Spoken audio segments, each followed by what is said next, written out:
Esse assunto é um assunto é, na qual a gente precisa meio que focar, né, nos pontos mais importantes, né, do que mais importa aí para vocês que estão iniciando aí essa, essa vida como endoscopista, né? E, enfim, aqui a gente vai falar mais sobre os pontos principais, né, o que a gente precisa entender de mais importante sobre o assunto, tá? Então, primeiramente, a gente precisa entender o que é o câncer gástrico precoce, né? É um câncer localizado geralmente na submucosa, mas ele também pode acometer, aliás, geralmente na mucosa, mas também pode acometer a submucosa, não importando a presença de linfonodos metastáticos, né? Geralmente, quando essa lesão está restrita à mucosa, não há acometimento de nenhum linfonodo, né? Isso é mais comum para quando a lesão ali já invade a submucosa, né? Quanto mais profunda essa invasão, maior a chance de ter acometimento linfonodal. E também é caracterizado por ser um câncer passível de cura pela cirurgia, né? Com sobrevida em 5 anos por volta de 90%. Como eu falei, a metástase, nesses casos, na maioria das vezes é rara, principalmente metástases à distância, né? O que não é tão raro, como eu falei, quando ocorre o acometimento da submucosa, o acometimento de linfonodos né, na região ali do perigástricos pode acontecer, mais comum.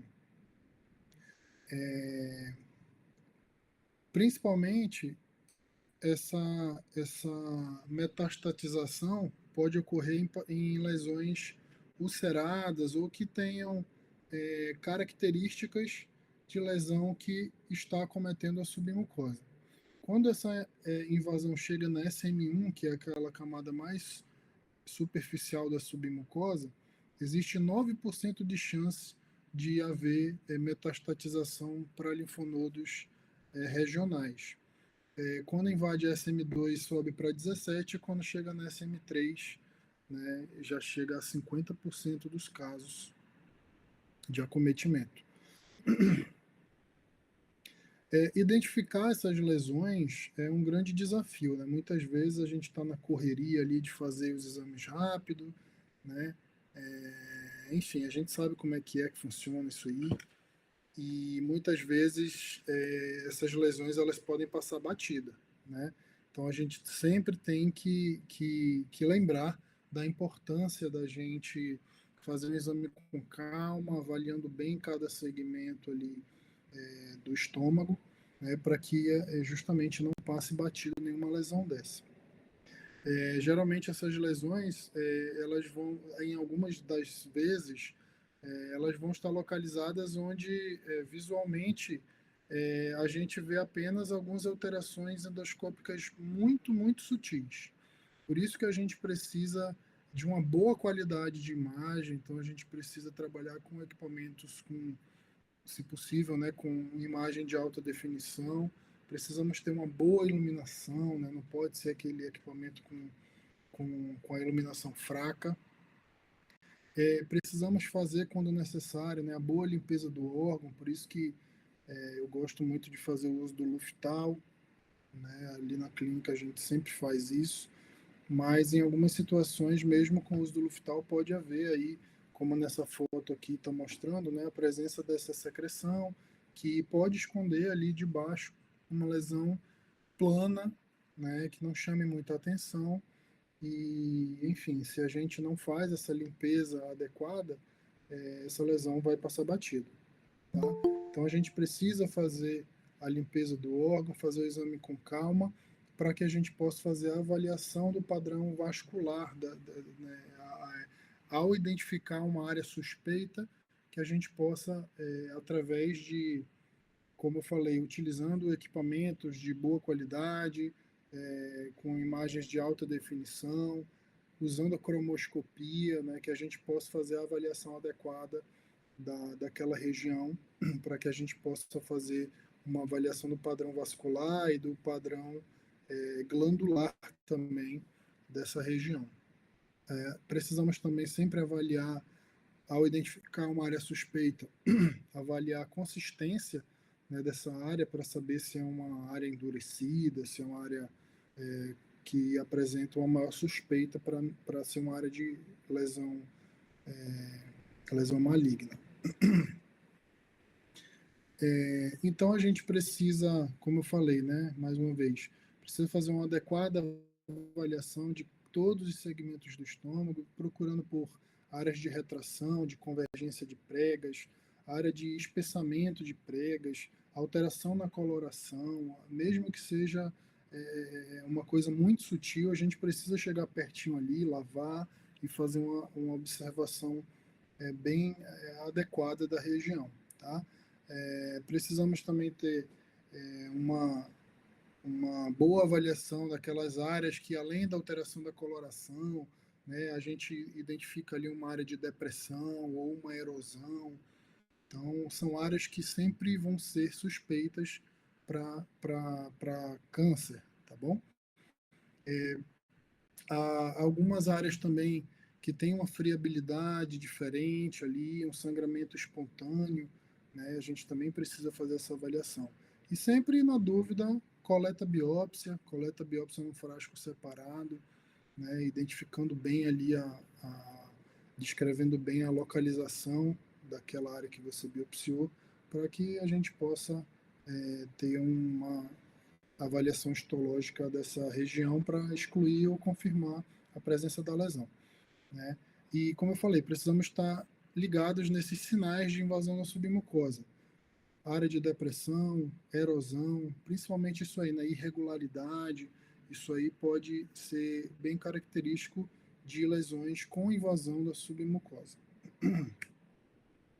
Então, aqui para a gente lembrar, aquela classificação de Paris, né, que a gente se divide aí em 01, 02A, 02B, 02C. O 01 vai ser uma lesão protusa, o 02A vai ser uma lesão discretamente elevada, a 2B vai ser uma lesão plana, a 2C uma discretamente deprimida e a 03 vai ser uma lesão escavada, ulcerada. Muito importante a gente lembrar dessa classificação, né, e também lembrar que existem as lesões mistas, né? Lesão que vai ter o bordo mais elevado, o centro deprimido, e aí a gente classificaria, no caso, aí como uma 2A mais 2C.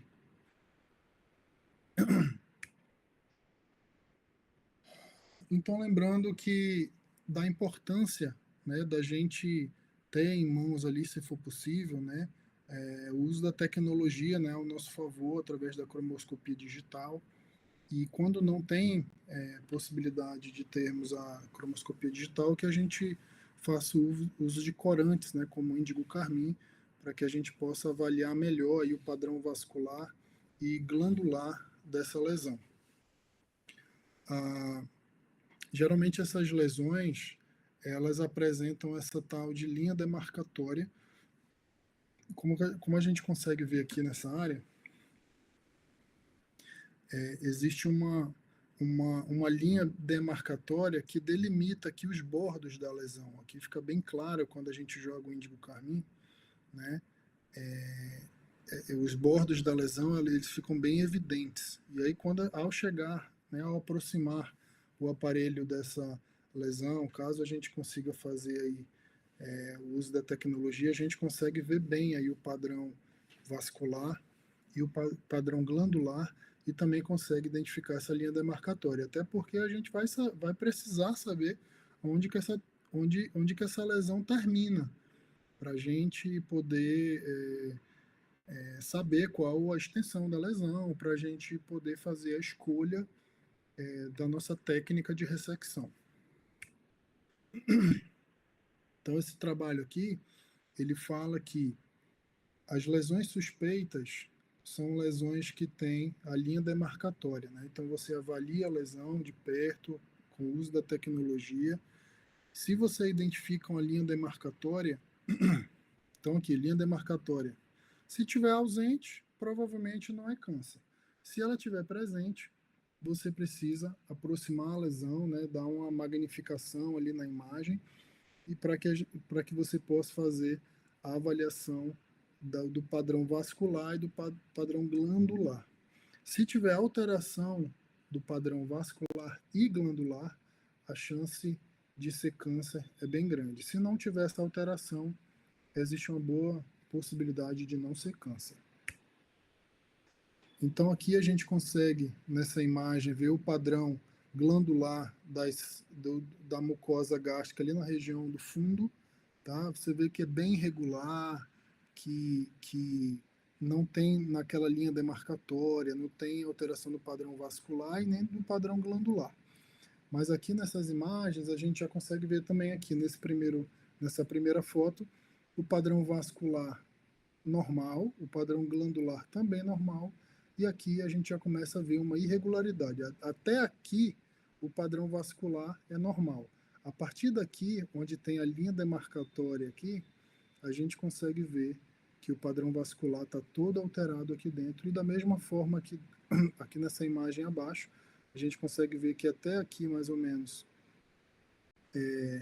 o padrão glandular ele está regular, e a partir da linha demarcatória aqui, o padrão glandular ele já fica totalmente irregular, né? Esse aqui é bem sugestivo de uma lesão maligna, tá bom? Aqui também uma outra imagem que mostra a ausência do padrão vascular e aqui a ausência do padrão glandular, tá bom? Isso também é bem típico de lesão maligna, tá? Então, lembrando, né, mais uma vez falando que a gente precisa fazer um exame sistematizado, com múltiplas imagens, com boa qualidade de imagem, examinar todas as paredes, examinar os segmentos tanto na visão frontal quanto na retrovisão, para que a gente possa fazer uma avaliação completa. E também quando a gente identificar a lesão, que a gente avalie a lesão de perto, avalie de longe, avalie numa visão direta, na retrovisão, para que a gente possa fazer uma avaliação completa da lesão. Aqui, como vocês podem ver na imagem, né, o órgão está sujo, igual como a gente viu naquela primeira foto lá da aula, né? Isso aqui já é o mesmo exame, mas com após fazer a limpeza do órgão, tá? Então aqui a gente nota várias áreas irregulares, né, deprimidas, com alteração na coloração. Todas essas áreas foram avaliadas, mas essa área aqui chamou atenção.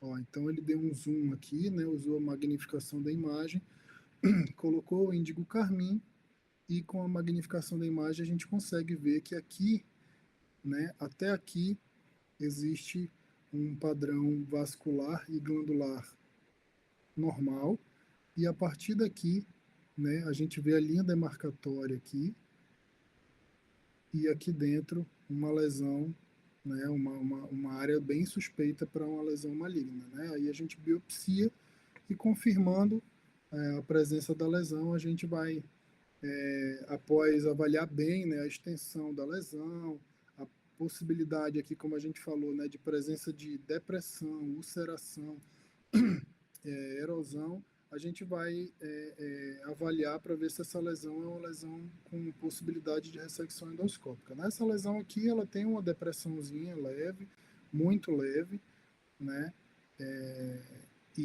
Mas ela não tem nada assim, que, no meu ponto de vista, que classifique ela como uma lesão irressecável por via endoscópica.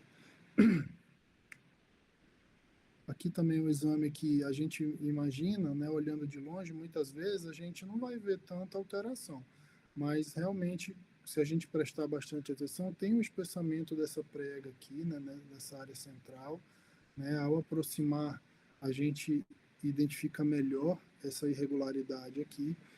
Quando a gente usa a cromoscopia digital, destaca ainda mais essa área. E quando a gente joga o índigo carmim também, né, ajuda a destacar bastante aqui essa área irregular, com uma depressão central. Essa lesão sim tem chance de estar invadindo a submucosa, né, mas é uma lesão que, a princípio, também pode ser ressecada por via endoscópica através de ISD, né? É uma lesão relativamente pequena e numa posição tranquila para fazer a ressecção. Num endoscopista que tenha experiência para fazer o procedimento, resseca isso aí com bastante facilidade. Aqui também a gente vê uma área aqui que, a princípio, a gente olha aqui, não vê nada de alterado, né? Óbvio, um pouco de hematema aqui e tal, mas suspeitou-se dessa região aqui por conta da alteração na coloração, né, em comparação com a mucosa ao redor, e também através, o que chama atenção também é uma variabilidade com esse sangramento espontâneo aqui, tá? E ao aproximar, usar magnificação de imagem e, e a cromoscopia digital, a gente consegue olhar aqui a linha demarcatória, a alteração no padrão vascular, ó, até aqui o padrão vascular e glandular é normal, e aqui começa a ocorrer uma perda, né, do padrão vascular e glandular. Isso aqui é uma lesão suspeita, né, para neoplasia. Foi uma lesão que foi biopsiada, foi confirmada e foi ressecada através da ISD. A gente também sempre tem que lembrar que pacientes gastrectomizados, né, eles têm uma maior chance de ter lesão, se for o paciente gastrectomizado por conta de, na verdade, por qualquer motivo que seja, né, mas principalmente aqueles pacientes que foram gastrectomizados por conta do próprio câncer gástrico, né? Mas aqui a gente consegue ver, ó, um estômago bem inflamado, né, com essas áreas de mais elevadas aqui, nessas placas esbranquiçadas mais elevadas, e a gente consegue ver que aqui no meio tem uma área que chama mais atenção, com uma depressãozinha, com alteração na coloração. E ao jogar o índigo carmim, a gente consegue ver, né, que realmente se trata de uma lesão de uma área bem suspeita, né? Essa lesão também foi biopsiada, foi confirmado adenocarcinoma e foi realizado a ISD para ressecção da lesão. Lembrando também que pacientes com gastrite atrófica e metaplasia também têm mais chances, né, de evoluir com câncer gástrico, né? E nesse exame de controle aqui de um paciente que já estava sendo acompanhado por anos e anos e anos, todo ano ele fazia um exame, depois de 10 anos fazendo o exame, foi identificada, né, essa área aqui suspeita, né, aproximando aqui, destaca mais, com a cromoscopia digital mais ainda, e com o índigo carmim a gente consegue identificar que realmente é uma perda no padrão vascular e glandular, e a biópsia também confirmou adenocarcinoma. Em alguns casos, quando o paciente apresenta uma lesão pequena, né, menor que 2 centímetros, a gente pode lançar mão da própria mucosectomia, né? Aqui foi identificada essa área com alteração dessa coloração. Aqui na cromoscopia confirmou essa área aqui com a depressão central, mas era uma lesão pequena, foi realizada a demarcação dos bordos, foi elevada a lesão, e como era uma lesão menor que 2 centímetros, foi realizada a mucosectomia com sucesso, margens laterais e profundas livres. Então a gente tem que entender quando é que a gente vai optar pela mucosectomia e quando que a gente vai optar pela ISD, né? Então essa classificação japonesa aqui, de um trabalho recente, agora, de 2021, mostra que existe indicação absoluta de mucosectomia e ISD nesses casos de tumores restrito à mucosa, sem ulceração e de característica, né, tumores diferenciados. Em lesões menores do que 2 centímetros, a gente pode fazer tanto a ISD quanto a mucosectomia. Se a lesão for maior que 2 centímetros, a gente já opta pelo ISD, tá? Se for um tumor indiferenciado, mesmo que seja menor que 2 centímetros, a gente opta pelo ISD. E também, se for um tumor restrito à mucosa, mas ulcerado, menor do que 3 centímetros, a gente opta também pelo ISD. Em outras situações, a gente precisa avaliar melhor a lesão para ver qual a melhor saída para o paciente. Mas nesses casos aqui, a ISD ela está bem indicada. Aqui a gente fala um pouco sobre a diferença, né, da ISD e daquela ressecção, né, na mucosectomia em piecemeal, né, que a gente vai tirando vários pedaços ali.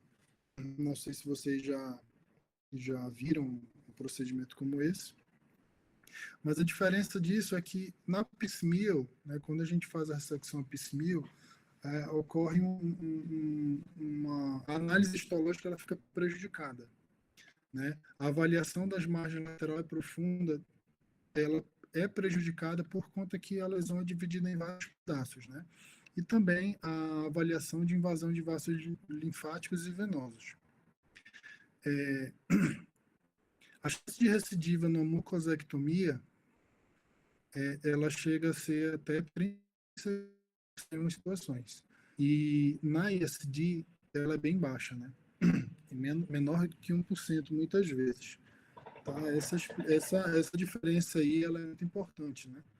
É por isso que a gente precisa entender qual lesão que ela precisa ser ressecada através de ISD. Se a gente pega uma lesão ali de 3 centímetros, de 2 centímetros, com ulceração, e a gente, ao invés de fazer ISD, a gente faz uma mucosectomia, a gente vai estar prejudicando o paciente por conta dessa chance de recidiva aí e da dificuldade na análise da peça. Então, aqui mais uma imagem que a gente consegue identificar essa área alterada aqui, né, na endoscopia. O índigo carmim destacou ainda mais essa região. Esse paciente foi submetido a uma mucosectomia, né, e retornou para fazer um exame de controle depois de alguns anos, e aí foi vista essa área aqui alterada, né, que na magnificação de imagem a gente consegue ver que bem aqui nessa região central existe uma perda, né, do padrão vascular e glandular.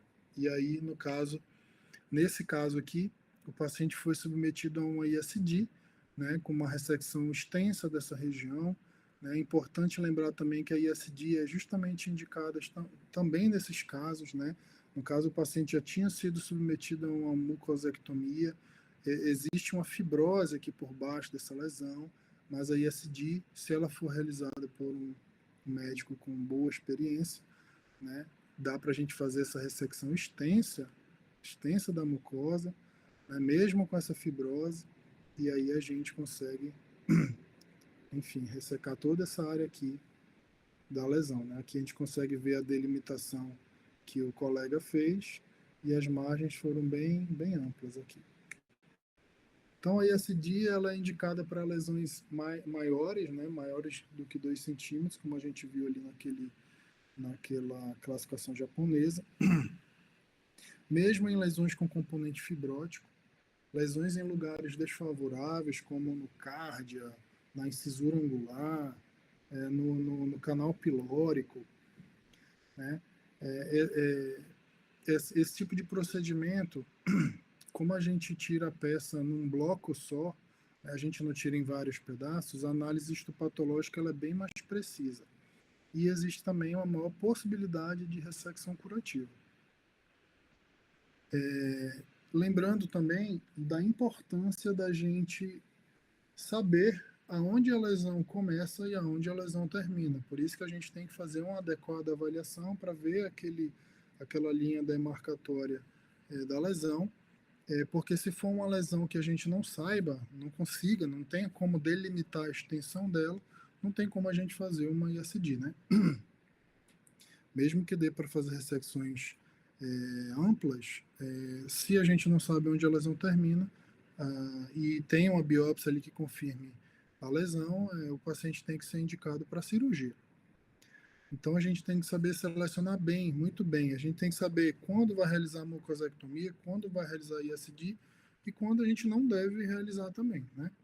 E para fazer esse procedimento, obviamente, não tem nenhuma surpresa para ninguém, né? O cara tem que estar muito bem treinado, tem que ter visto várias vezes o procedimento, tem que ter feito várias ressecções de lesões pequenas ao lado de médicos experientes.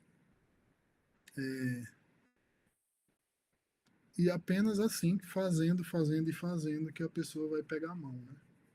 Então, quanto mais a pessoa faz, assim como qualquer tipo de procedimento cirúrgico, né? A pessoa ganha a mão aí, cada vez ela vai conseguindo fazer o procedimento mais bem feito, com menor chance de complicação e com maior chance de cura, né? Os passos da ISD eu já comentei até em outra aula aqui, mas basicamente a gente vai identificar, estudar, delimitar essa lesão, né? Dando uma margenzinha aí para ressecção. A gente injeta a solução salina com índigo carmim e às vezes com, com adrenalina, né, para elevar essa lesão. A gente procura diluir usar como solução o manitol ou o Voluven, que são soluções salinas com maior osmolaridade, né? Então, quanto mais osmolar,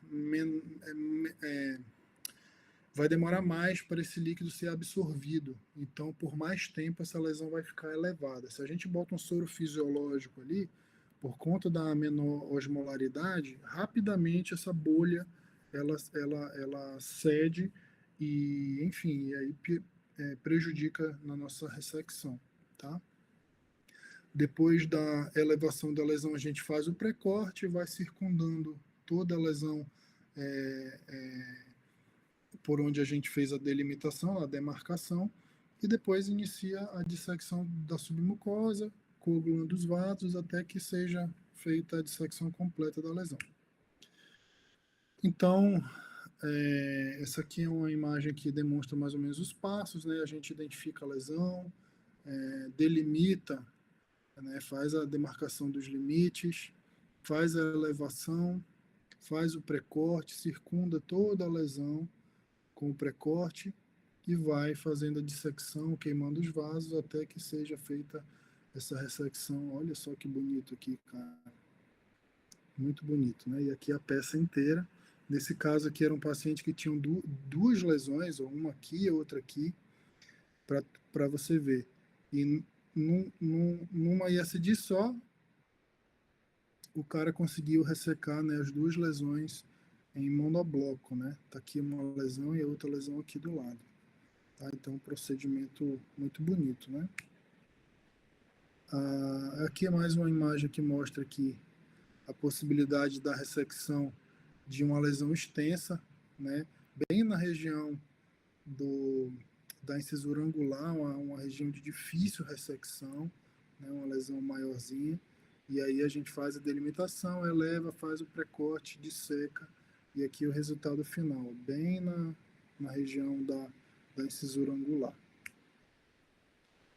Então, como eu falei naquela hora, aqui é um paciente que tem uma lesão, foi feito biópsia, foi confirmado que é um adenocarcinoma, mas na hora da gente delimitar, ó, fica difícil delimitar, não dá para saber onde que é o final da lesão. Então, esses casos aqui, eles devem ser encaminhados para cirurgia. Tá?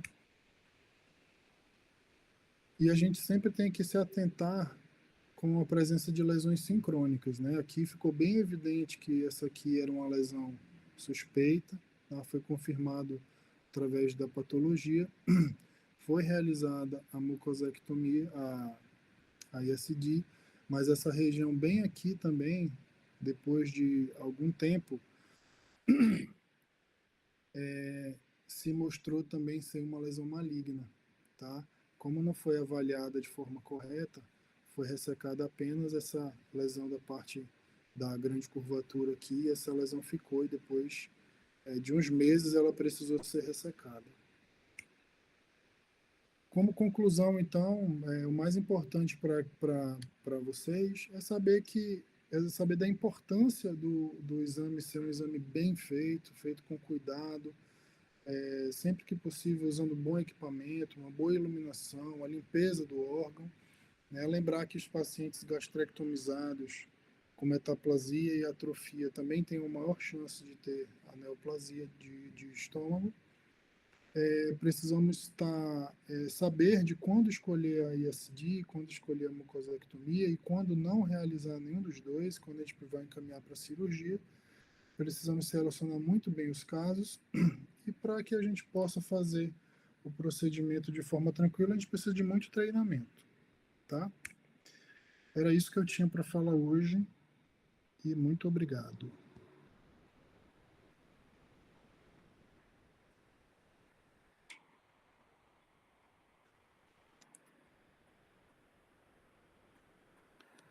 Alguém quer falar alguma coisa? Taricão?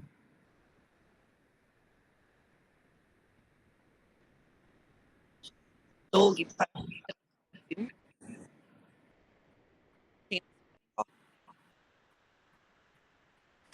Oi, Tito, tá Douglas, cara. cortando teu áudio aí. tá com...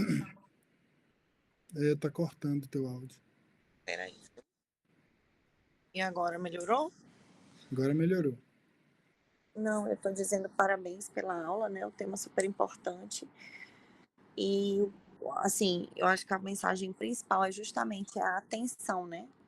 Na hora de fazer o exame. Essas lesões, na maioria das vezes, elas passam despercebidas mesmo.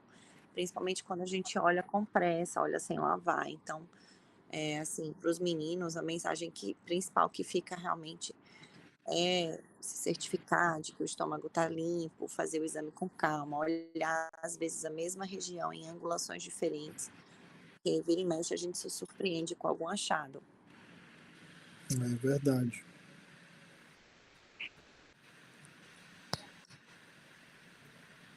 Quer falar alguma coisa, Taricão? Não, é isso mesmo. Eu ia falar o que a Tiane falou, né?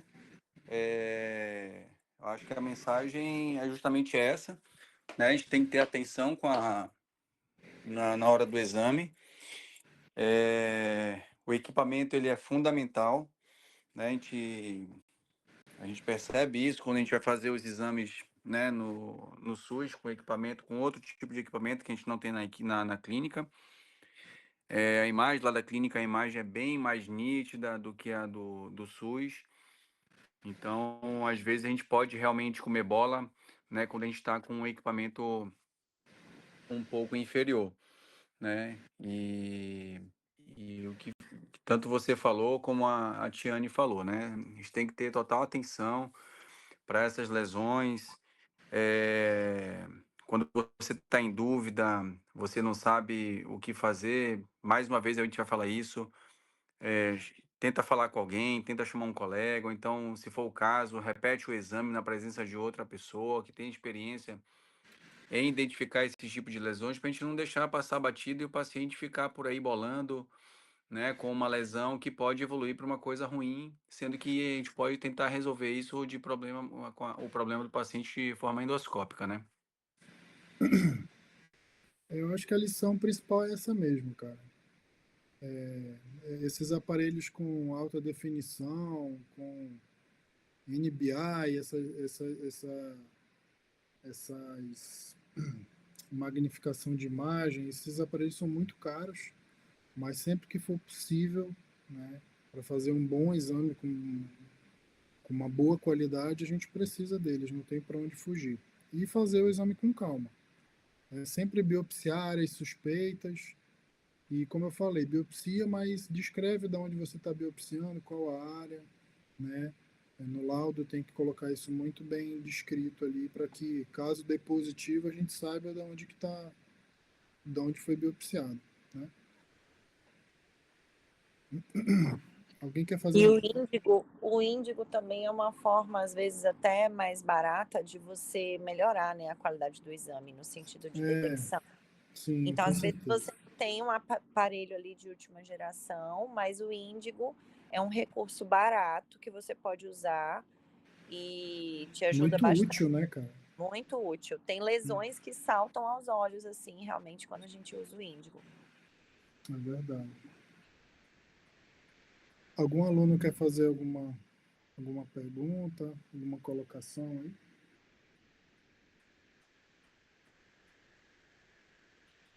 Fala, Douglas. Parabéns aí.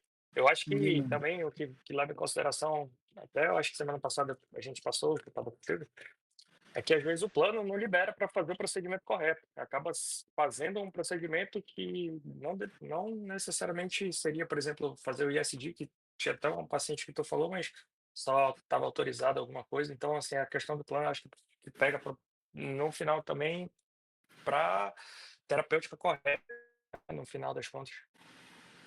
E esse dia é um procedimento que, além do médico ter muita destreza e treinamento, é um procedimento que envolve materiais muito caros, né? Materiais caros e que muitas vezes o cara não compra porque ele vai fazer um procedimento por ano. E, e é um procedimento que dá muito trabalho, né, cara? Dá muito trabalho. Então não tem como tu cobrar baratinho também, entendeu? Então envolve muita coisa aí. Por isso que o pessoal que costuma fazer isso e ter bastante mão são médicos que trabalham em grandes centros, né? Que é onde drena, né, para lá todos os casos. E aí o cara tem um material caro, mas ele consegue fazer muitos casos, consegue pegar mais mão, ter menos complicação e fazer mais rápido o procedimento, né? Quando a gente faz um por ano é muito complicado.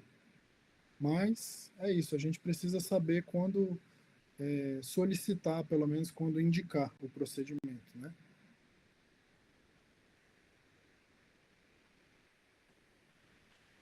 Alguma outra observação? Aline, acorda, Aline.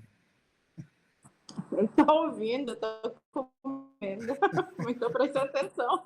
Ah, já passou do meio-dia, né? Agora tu pode comer, né? Exatamente.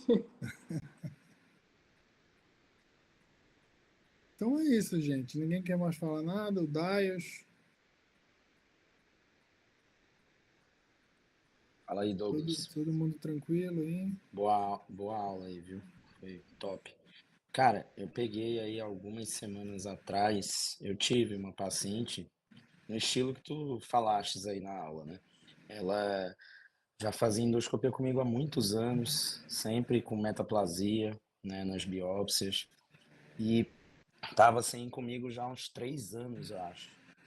E aí eu vi uma lesãozinha bem suspeita, assim, no, ali na pequena curvatura, né? Tinha parecia duas erosões elevadas, assim, uma do ladinho da outra, com uma depressãozinha central.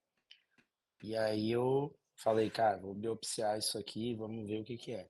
Biopsiei, veio adeno, né? Olha aí a Então, importância, né, cara? a importância. E aí mandei para eco, né? A gente fez ecoendoscopia nela. E aí, mas não dava para fazer ressecção endoscópica, né? Já estava infiltrando ali muscular na mucosa, e aí vai ser cirúrgico mesmo. Pois é, a gente tem que saber quando não fazer também, né, cara? É. Isso aí. Thaís, Vini, tem uma dúvida? Ou tá tudo ok? Eu tenho uma pergunta, professor. Já pegando o gancho aí no depoimento do Daios, quando ele fala que ele biopsiou a lesão ali, o suspeito e tal. Aí a pergunta é mandatário protocolo fazer eco logo nesses casos antes de tentar fazer esse dia, ou já posso tentar ou não? Cara, aí a ultrassom endoscópica, geralmente eu peço quando eu tenho muita suspeita de que tem invasão de muscular. Agora, se for uma Certo. lesão ali que a gente vê que não tem uma depressão importante, que não tem ulceração, né? Geralmente essas lesões elas podem ser ressecadas tranquilamente por ISD. As Certo. lesões que acometem camada profunda, que pega ali muscular, são lesões que têm o componente ulceroso ali, uma depressão mais importante, entendeu? E aí, como a gente falou na aula aí, quando ocorre acometimento ali da SM2, SM3, aí existe uma maior chance de ter acometimento linfático, aliás, linfonodal, e aí, às vezes, né, a gente opta pelo tratamento cirúrgico para que tenha uma ressecção mais ampla. É. Bom, obrigado aí. Mas Eu nem fico todas sempre, as né? lesões Nem precisam de todas endoscopia, não não. precisa, né? No Não. caso das lesões, características mais de acometimento da muscular, um pouco mais profunda já, e já pensa para já tentar pensar até em estadiar, no caso. Ver se dá para Isso, fazer. É, Porque eu isso. fico, né, ainda um pouquinho confuso com isso, por isso que eu tento protocolizar na minha cabeça quando eu estiver no consultório com o paciente, né? Eu já disse, olha, Aham. é necessário já seguir para não comer bola, entendeu? Para não perder tempo também, né? Não assustar o Sim. paciente de uma forma que, entendeu? Hein, Vini, só complementando aí, essa paciente, que nem eu tava falando, eu pedi também, por quê? Porque era uma lesão que eu classifiquei 2A, 2C, entendeu? Foi uma lesão mista. Mista. Então ela tinha uma depressão central, né, ali, e aí por isso que foi para eco, né? Isso. Beleza. Isso aí. Perfeito. Agora encaixou bem aqui na cacholeta da Beleza. cabeça. Mas isso aí que também é importante do que o Tariq falou, né? De você, quando tiver dúvida também, tiver, né, frente a uma lesão assim mais desafiadora, que você não saiba muito bem, tem que pedir auxílio mesmo para os colegas que têm mais experiência, entendeu? E dessa forma a chance de você errar aí fica bem menor, né? Sim, sim, sim. Graças a Deus eu não tenho problema com isso, não. Eu ligo mesmo, perturbo mesmo. Isso aí, não pode ter. No nosso grupo, que é só nós 4, até hoje a gente discute caso, né? Com certeza, com certeza. Mas é isso então, gente. Tá tudo certo então, né? Obrigado aí pela atenção. Qualquer coisa, mandem mensagem e boa noite para todos. Boa noite, valeu, Valeu, galera. Douglas. Parabéns Valeu, aí. doutor Obrigado. professor. Bom Boa Boa noite noite. aí. Tchau, tchau. Tchau, gente. Boa noite. Até logo.